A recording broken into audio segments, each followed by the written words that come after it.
бо арзи салом ба ноҳияи масчоҳ дар вилояти суғди тоҷикистон хуш омадед. нашри навбатии ҳунари ҷудоро ба 4 ҷудокоре мебахшем, ки аз як толори варзишӣ дар мусобиқаи ҷудои наврасони дохилии кишварии ноҳияи масчоҳ миёни дигар ҳарифонашон дурахшандагӣ доштанд.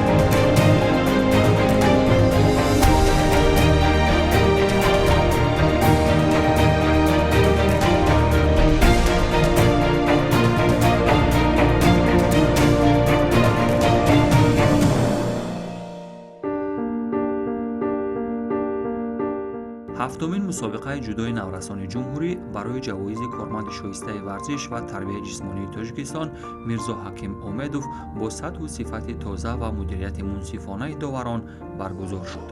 қабл аз он масъулини Федератсияи ҷудои Тоҷикистон семинар-машварати омӯзишии одобу ахлоқи ҷудоро баргузор карданд. вазифаи мураббиро риоя кунед, аз ҳудуди он набароед. меҳмоннавозӣ нисбат ба аъзо ва кормандони ҳизбҳои олимпӣ ва ҳар як шахси мушоиаткунандаи онҳо набояд аз меъёрҳои кишвари мезбон зиёд бошад. ин семинар ба хотири он буд, ки сатҳи мусобиқаро боло кардан. дар мусобиқа агар адолат набошад, ин мусобиқа намешавад. бояд довар адолатманд бошад, адолатпеша бошад. ҳар як фарзанде ки мебиёд дар майдон баромад мекунад, ҳис кунад ки ба мисли фарзанди худ. вақте ки ноҳаққӣ мекунад, ҳамина дар худаш монад. худашро дар ҷои мураббӣ вай монаду ё падари вай монаду падари вай довар монад. ҳамин чиза бояд эҳсос кунад. баъд адолат пеша меояд. мавзӯи семинар ҳамин буд, ки таъкид карданд, ки дар оянда нақшҳои хело бузурги хубе доранд, ки гуфтанд бояд довар мураббӣ набошад. воқеан дуруст аст. вақте ки довар мураббӣ нашуд, адолат ҳам риоя мешавад. чунки вай ягон шогирд надорад, ягон бетараф мешавад, довар бетараф мешавад. ҳозир дар мо бисёр мушоҳида мешавад, ки мушоҳида не дида мешавад, чандин сол омода истодааст, ки тамоми мураббиҳо довар меистанд.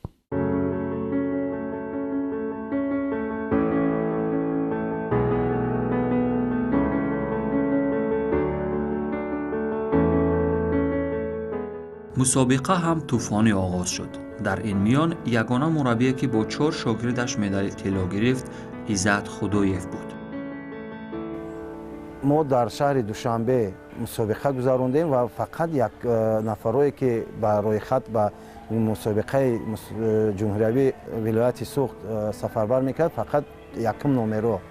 ва дар ин мусобиқа зиёда аз 7 нафар шогирдони ман баромад карданд ва дар вазни 30 килограмм Худоев Абубакр мебошад, ки сазовори ҷои аввал гашт ва Қутбуддинов Лоиқ дар вазни 42 килограмм сазовори ҷои аввал гашт ва Абдуҷалилов Аминҷон дар вазни 66 килограмм ҷои аввал гашт.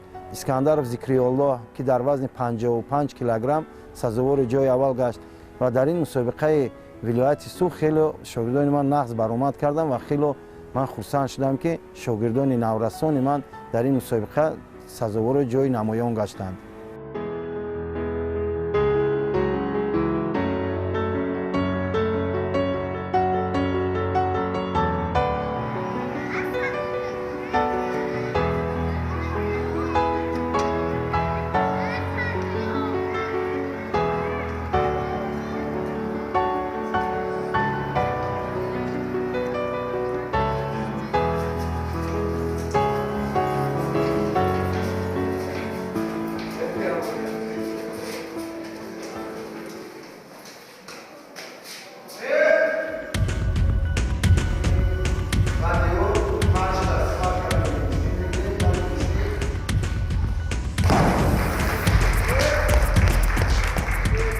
аз ин тамрингоҳ 4 ҷудокори наврас дар мусобиқаи ҷумҳуриявии ноҳияи масҷо дар мақоми аввал қарор гирифтанд.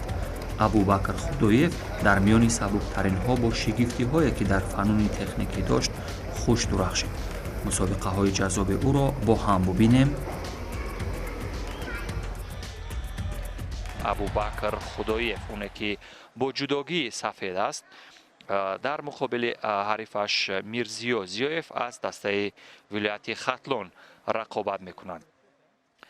абубакр худоев дар сабку равишҳои гӯштини ҷудо як вижагии маҳорати хос дорад, махсусан дар бахши партоби томои наге ё фанди хоб.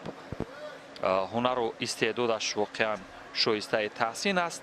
то ин ҷои кор агарчи ба назар намерасад он усулҳои мавриди назарашро иҷро кунад, вале ба паҳлавон мирзиё зиёев як корди зарди ҷазо ё шидои аввал дода шуд ва ин ҷо ба самти чап як усул ё ҳамон партоби маъмулиро хост иҷро кунад бо равиши осодрогаре, вале муваффақ нашуд мирзиё зиёев ва дар бахши сеюми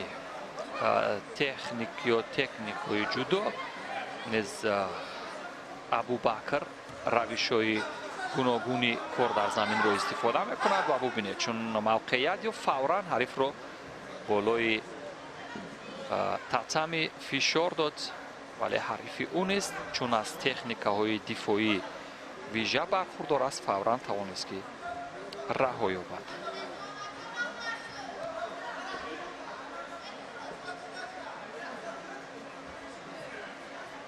ва як вижагии маҳорати дигари абубакр дар он аст ки ба ду самт ва бубинед боз ҳамон зидди ҳамла ба кор рафт ва абубакр аз ин мавқеият ба маврид истифода карду тавонист ки дар ин давр аз рақобат ғолибият ба даст биёрад ва ба марҳилаи финалӣ роҳат бигирад. довари марказ ин партобро ибтидо ба зари гумон кард, вале чун ҳайати доварон аз канор ва муҳаммад мурод абдураҳмонов сармураббии тими миллии ҷудои кишвар низ дар ин ҷо ҳузур дошт ва маротибаи дигар аз наворҳои тадриҷӣ бубинед ки чӣ гуна абубакр худоев тавонист ҳарифашро мағлуб кунад ва ба марҳилаи баъдӣ роҳат бигирад.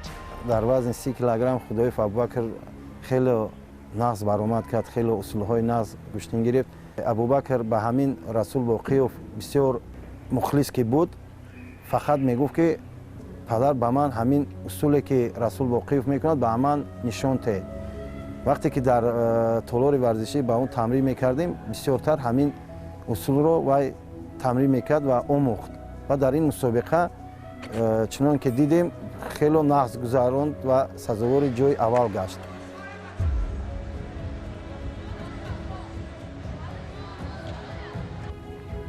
вохӯрии финалӣ ҳам ки дидем ба паҳлавони масҷоӣ баромад кард ки вай рекордсменте ки 12000 аджманӣ мекунад ба ӯ баромад, ба ӯ вохӯрду ӯро ба ҳамин усуле ки расул боқиёв мекунад партов карду ва сазовори ҷои намоён гашт, аввал гашт, медали тиллоро сазовор шуд. бо гузоштани рекорди вижа дар тоҷикистон аз ҳамон навъи варзише ки яъне худро фишор медиҳанд болои дастон, яъне рекорд дорад ва ӯ ба ҷудо гузаштааст. ӯ низ дар ин муддат, яъне ба муддати 2 моҳ дар машғулиятҳои дастаҷамӣ ё умуман омӯзиш дар бахши ҷудо дар масҷоҳ қарор дошт ва бубинем акнун дар муқобили абубакр худоев чӣ кор мекунад. бубинед ин ҷо усулҳои акробатикӣ ба кор намеравад ва ин абубакр худоев он варзишгаре ки дар муддати 1 дақиқаю 12 сония тавонист ки имом ҳусейн умаровро мағлуб кунад ва ба гирифтани зинаи аввали ифтихорӣ шарафёб шавад. ин усули томои наге баъд аз оне ки расул боқиёв дар бозиҳои олимпии пекин ин усулро бар авҷи аъло иҷро кард, имрӯз дар миёни наврасони дӯст доштааст. имом ҳусейн умаров мавқеи дуюм ва худоев абубакр зинаи аввали ифтихориро насиб шуд. дар ноҳияи масҷо се ҳарифи худро мағлуб карда сазовори ҷои аввал гардидам ва ман дар оянда мехоҳам дар берун аз Тоҷикистон дар чемпионатҳои ҷаҳон олимпиада сазовори ҷои намоён гардида парчами Тоҷикистонро баланд бардорам. ана баъд вазни 42 килограмм шогирди бисёр хуб аст Қутбуддинов Лоиқ ки дар тамоми мусобиқаҳо сазовори ҷои намоён мегардад. ӯ се рақиби худро мағлуб кард. рақиби вохӯрии финалӣ барои медали тилло ки қуввозмоӣ карданд аз вилояти Хатлон буд. Лоиқ Қутбиддинов боз як дастпарвари дигари Иззат Худоев аз шаҳри Душанбе бо ҷудогӣ кабуд ҳаст. ӯ дар муқобили Шаҳроми Анвар аз дастаи вилояти Хатлон дар марҳилаи финалӣ дар вазни 42 килограмм рақобат мекунад. дар ҳамин лаҳзаи аввал аз як равиши ҳалуки лаб ё ҳамон осотогари ба самти чап хуб истифода кард ва бартарии худро то ин ҷои кор исбот кард. Лоиқ Қутбиддинов дар вазни 42 килограмми рақобатҳо. бубинед чӣ гуна як шакли гирифтани вижа дорад дар муқобили ҳариф.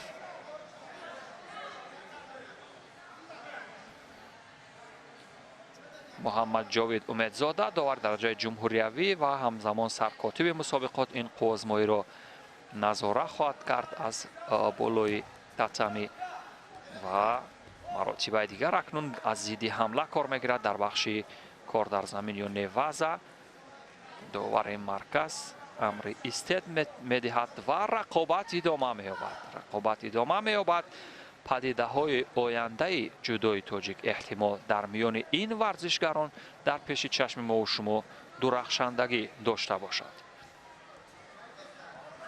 мавқеят аз қисмати камар ва як усули камари коши ваза ва ба ҳамин тариқ довари марказ ишора мекунад ки ин ипон аст ва зари авазати ипон қабл аз анҷоми вақти асосӣ бар Лоиқ Қутбиддинов имкон фароҳам овард то ӯ ғолиб аз мусобиқот хорид шавад.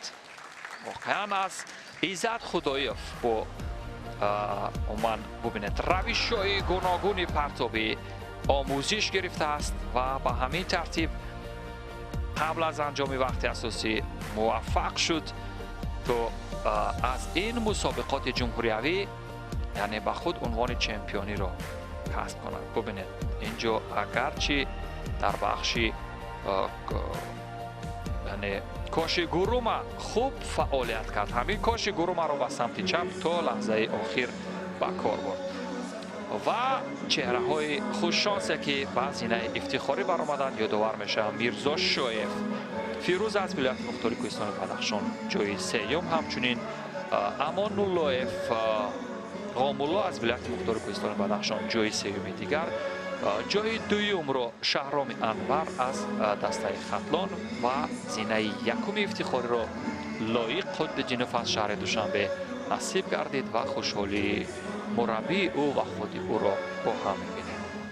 ман дар мусобиқаи ҷумҳуриявӣ дар ноҳияи масҷоҳо сазовори ҷои аввал шудам. ман дар ин мусобиқа аввал соперники авваламро ба усули скрутка задам ва дуюмашро ба усули учмата падхват задам ва финаламро ба усули бедро задам. дар вазни 55 килограмм Зикриаллоҳ паҳлавоне аст ки ӯ бародараш ҳам паҳлавон аст. акнун усули дарднок ҳам ба равиши пой ва ҳам ба даст. инҷо асикоми қабул мегардад. дӯстони азиз, бубинед чӣ гуна мавқеиятро хуб контрол мекунад дар равишҳои неваза ва контрол кардани ҳариф дар усули юко шиҳургатами. ҳамин тариқ қабл аз анҷоми вақти асосӣ ғолибият ба даст меорад Зикриаллоҳ Шарипов و با گرفتن مدال طلا شرف یاب می شود. دوستان عزیز، در این قسمت از گزارش ما که قسمت اول بود، ما 10 رقابتی پهلوانان نورس را تماشا کردیم. این هم نورهای تدریجی اساس کرده شده که چگونه در بخش کار در زمین هم ورزشگران ما، ورزشگران نورسی ما هنر و استعداد فوق‌العاده نشان میدهند. در وزن 55 کیلوگرم رقابت‌ها یادآور میشم دوستان عزیز که علی جان رستم از دسته خطلان، همچنین میرزا شریپوف اسکندر از دسته رشت دو جای سوم رو با هم دیدند. زینه سوم رو اشغال کرد حمزه شریپوف از شهر نواحی تابع جمهور و در زینه یکم افتخاری قرار گرفت شریپوف ذکر الله از دسته دوشنبه دست پرور عزت خدایف. این سومین نشانی طلای دست پروران عزت خدایف بود که در این مسابقات به دست آمد. در وزن 66 کیلوگرم عبدالجلیلوف امینجان خیلی نقص برآمد کرد، از سببی که خودش 63 کیلو بود و وای خواست که در 60 کیلوگرم گیرد. ما او را گفتیم که در وزن 66 کیلوگرم گیر.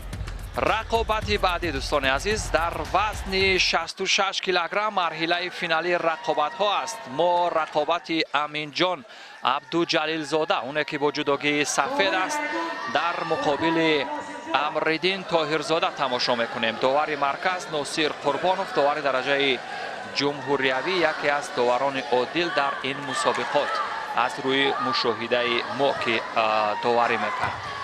و دوستان عزیز یادآور بشیم که امینجان اونه که فعلا در خط حمله قرار داشت، او فرزند یکی از پهلوانان شناخته سابق پهلوان عبدالفیاض عبدالجلیلوف است و همونطور که می‌دانیم پدر او چندین کرات چمپیون جمهوری تاجیکستان آید با گشتین ملی، گشتینگیری و گشتین جودو، همچنین گشتین سامبو می باشد و چندین مراتبه در چمپیونات های جهان در بیرون از تاجیکستان هنرنمایی کرده است. و خود امینجان باشد 2 کرات چمپیون جمهوری تاجیکستان است و داننده خوب زبان‌های روسی و انگلیسی و همچنین محصل لیسه پرزیدنتی به شمار می رود. و در بخش پهلوانی و گشتینگیری نیز بسیار هنر و استعداد خوب دارد و